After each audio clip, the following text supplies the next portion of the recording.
Ce document sur un phénomène. Regardez cet homme, ici photographié dans un cadre officiel après son élection, il y a 4 ans en Uruguay. Il s'appelle José Mujica et il est sans aucun doute le président de la République le plus modeste du monde. Il refuse d'habiter dans les palais, il a même vendu l'une des résidences présidentielles. Il met un point d'honneur à vivre comme un retraité ordinaire, dans sa ferme, pour afficher son opposition à la société de consommation. Nos envoyés spéciaux, Maryse Burgot et Laurent Desbois, l'ont rencontré. Voici leur reportage. La maison est tellement modeste qu'on se pince pour y croire. Et les vêtements du chef de l'État sont assez peu protocolaires. Ce matin-là, José Mujica, 78 ans, président de la République de l'Uruguay, nous reçoit chez lui en vieux survêtement. Ça fait 28 ans que je vis là. Élu à la présidence en 2009, José Mujica n'a rien changé à son mode de vie. Comme autrefois, il boit le maté, cette infusion d'herbe très populaire en Uruguay. Et comme autrefois, il rentre chez lui tous les soirs, dans sa ferme. Il y a bien une maison pour le président avec un parc et tout ce qui va avec. Insupportable. Si tu veux une tasse de thé, il faut marcher 200 mètres. En Uruguay, le président reçoit un salaire mensuel de 9 000 €. Mujica n'en accepte que 1 000.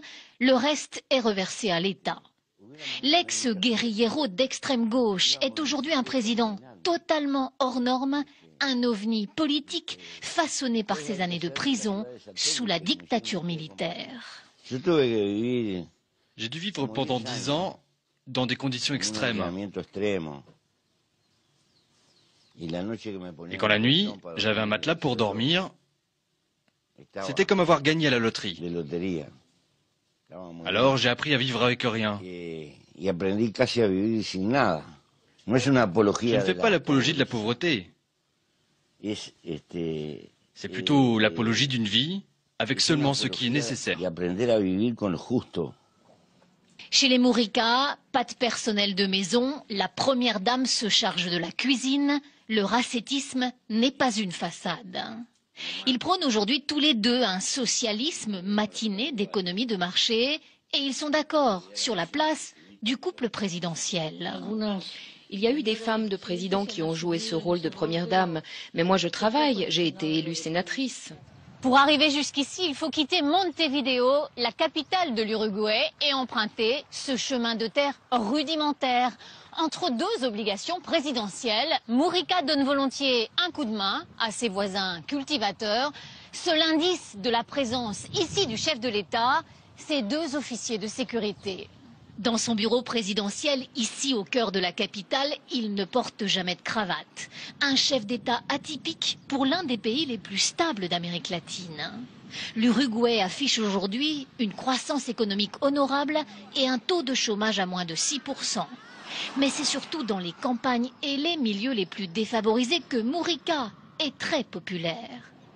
Pas d'avion privé pour ce président. Ce jour-là, il atterrit dans un appareil de la garde civile à Salto, au nord du pays. Il a troqué son survêtement contre un jean. Il vient inaugurer des logements sociaux pour des mères célibataires. Le président se laisse embrasser et photographier avec bonhomie. Ses gardes du corps ont ordre de ne rejeter personne. Il est un exemple pour nous. Avant lui, personne ne reversait son salaire, c'était même plutôt le contraire. On avait le sentiment qu'on nous volait.